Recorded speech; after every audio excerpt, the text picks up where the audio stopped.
ልብ ወለድ ዛንታ አዲኡ ኣይኮንኩን ምዕራፍ ሓደ ቀዳማይ ክፋል ነፍሰይ ክሕሰብ ኣብ ዝደልየሉ እዋን ኣብ ገዛና ብዘይካይ ሰብ ዝበሃል ክህልው ኣይመረፅነ። ምክንያቱ ኣብቲ ዕርቃነይ ዝወፀሉ ሰዓት ምስ ገዛ ርእሰይ ክዘራረብ ተወሳኺ ደቃይቕ ስለ ዘድልየኒ እዩ። ጓዳ መሕፀቢ ሰብነት ንዓይ ካብ መሕፀቢ ሰብነት ሓሊፉ ናይ ኣኼባ ቦታ እውን እዩ። ብዝተገናነ መልክዕ ደንጌ ዝወፅእ ብሕቶታት ዝወቀበ በይናዊ ኣኼባይ ይጅምር እምበር ኣይውዳእን እውን እዩ። ኣብቲ ውልዶ ሕብሪ ናሕሲ ዝመስል ቆርበተይ ማይ ከይፈሰሰኒ ከዓ ካብ ዘጠሓለኒ ሓሳበይ ወፅየ ትንፋስ ኣይረተን። ብኣፈ ታሪክ ካብ ወለዱ ዝሰምዐን ዝተቆራረፃ ዛንታታት እንተዘይኮይነን ናይ ገዛእ ልደቱ ምስክር ክኸውን ተፈጥሮ ዘፍቅደሉ ሰብ የለን። ዕለተ ልደትና ከከም ፍጻሜኡ ከገዲሰናን ፍልይ ዝበለ መዘከርታ እንደልየሉን ክኸውን ይኽእል እዩ። ወይ እውን ሂወትና ሙሉእ ነታ ብኣካል እምበር ብሕልናን ምስትውዓልን ዘይነበርናላ መዓልቲ ብዘይ ዝኾነ ቅዳሕ ወይ ስእሊ እናዘከርናያ ንነብረሉ ኣጋጣሚታት ኣሎ። ኣነ ሓንቲ ካብዚኣቶም እየ።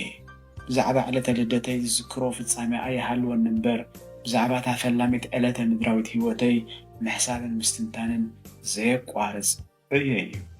ኣስካለ ዓመታትን ኣስናን መዓልታትን ንድሕሪት ቆፂረ ናብታ ጥንተ መፈጠረይ ዝኾነት ዕለት ብሓሳብ ይምለስ እሞ ነቲ ኣብ ሂወተይ ካብ ዝበቁል ነዊሕ ዓመታት ዝወሰደ ልጓም ናጽነተይ ዝኾነ ዘይነብር ፀገማት ተፈጥሮይ መፍትሒ ክረኽበሉ ከዓ ዓቕን ርድኢተይ ዘፍቀዶ ብዘየቋርፅ ምሕፅንታ ክምለሰለይ ዝደልዮ ሕቶታት ደራሪበ የቕርበላ።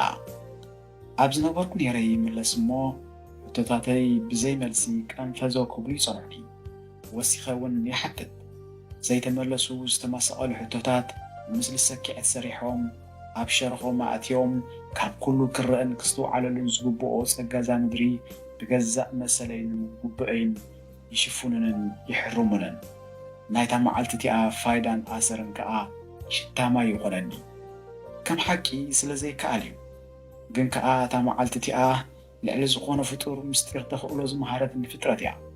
ዘይከኣል ከም ዝከኣል ዘይሕወስ ከም ዝሕወስ ዝመሃረትኒ በዓላ እያ። ሕብርታት ናይ ዓለም ሓዋዊሳ ፍለዮም ዝበለትኒ ንሳ እያ። ተረኣ ነገራት ምትሕዋስ ክኸውን ከሎ ብዓወት ፈፂማቶ እያ። ተራይ ድማ መዳን ክነብር ክፈልዮም ነይሩኒ። እታ ኣነ ዝተዓደልክዎ ዕዮ ሂወት ግን ብፍጹም ዝከኣል ኣይነበረን።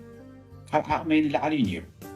ብኸመይ ከም ዘጋጠመን ብኸመይ ከም ዝፍታሕን ከይፈለጥኩ እየ ፀገመይ ኣላልየ። ናትካ ይሕባእካ ከም ዝበሃል ብገዛእ ጉዳየይ ደንቆሮ ኮይነ ክሳብ ለይቲ ሎሚ ኣብ ማእከል ሰብ እንከለኹ ብሕትውና ከም መዓሞቕ ውቅያኖሳት ሒላትኒ ትርከብ። ግደፍዶ ከባቢየይ ነብሰይ እውን ብግቡእ ክፈልጣ ኣይክእልን እየ ዘለኹ። ኣነ ኣብ ዓለም ፍሊትን በይነይን ምዃነይ ጥራይ ይዝኽዳኒ። ከማይ ወልሓደ የለን ኣብ ዓለም እውን ተራእዩን ተሰሚዑን ኣይፈልጥን እዩ። ኣብየት ከምዚ ኸማይ እንተዘለውሲ ሃገርና ምዘተና ሽግርና ምፈታሕና ደስ በለና ምዃንና ኣይ ግን እንታይ ገበሩ ሰባት ከምዚ ኸማይ ኮይኖም ካብ ዝፍጠሩስ እናበልኩ ካብ ውሽጢ ገዛና ካብ ሳሎን ሽመይ ብዓውታ ክትፍዋዕ ሰማዕኩ። ኣብ መሕፀብ ሰብነት ካብ ዝኣቱ ድሮ ሰዓታት ሓሊፉ ከም ዘለዎ ተረዳእኩ። ሁማና ኣቶ ቆልዓ ዝብል ድምፂ ኣቦይ ሰማዕኩ። ሽዑ ነቲ ማይ ናይ ባኞ ከፈትክዎ። መንጫዕጫዕትኡ ኣብ ርእሰይ ሃሪሙ ናብ መላእ ኣካላተይ ኣዝሓለኒ። ኣቤት ባባ ኣብ ባኞ ኣለኹ በልክዎ። በልወዲ ክንዒ ደልየክ ኣለኹ ኢሉኒ ዘወር ክብል ብድምፂ ስጉምቱ ተረዳኣኒ። ድሕሪ 5 ደቂቕ ከዓ ተባራቢረ ወፃኹ። እዚ እቲ ናይ ወትሩ ጠባየይ ክኸውን ከሎ ናይ ሎሚ ግን ፍሉይ ዝገብሮ ነገር ኣሎ። ተኣኼባ ዋላ ካብ መሕፀብ ሰብነት ወፅየ ክዳነይ ለቢሰ ክርስዖ ኣይከኣልኩን። ደጊመ ኣብ ደንደስ ዓራተይ ኮፍ ኢለ ምስለይ ኣብ መስትያት ናይቲ ኣብ ፊት ዓራተይ ዘለዎ ኣርማድዮ እናረኣኹ ብዘይፍታወይ ብሓሳብ ተዋሓጥኩ። ዘይሕከኽ ዝኽሪ ናይታ ዘይፈልጣን ምንም ተዘክሮ ዘይብለ ዕለትን ተተመላሊሱ ሕቶታት ኣሰንዩ ኣብ ኣእምሮይ ክጋማዳሕ ጀመረ። ዝኾነ ኮይኑ እዩ ተዝኸውን ኢልካ ዝቕየር ነገር ኣይክህሉን እዩ። ግን ኩለን እተን ናይ ተስፋ መዓልታት ክድንግያኻ እንከለዋ ኩሉ ናይ ተስፋ ማዓፆ ክዕፀወካ ከሎ ኣየር ተስተንፍስ እምበር ምስ ምንባር ክቁፀር ኣይከኣልን እዩ።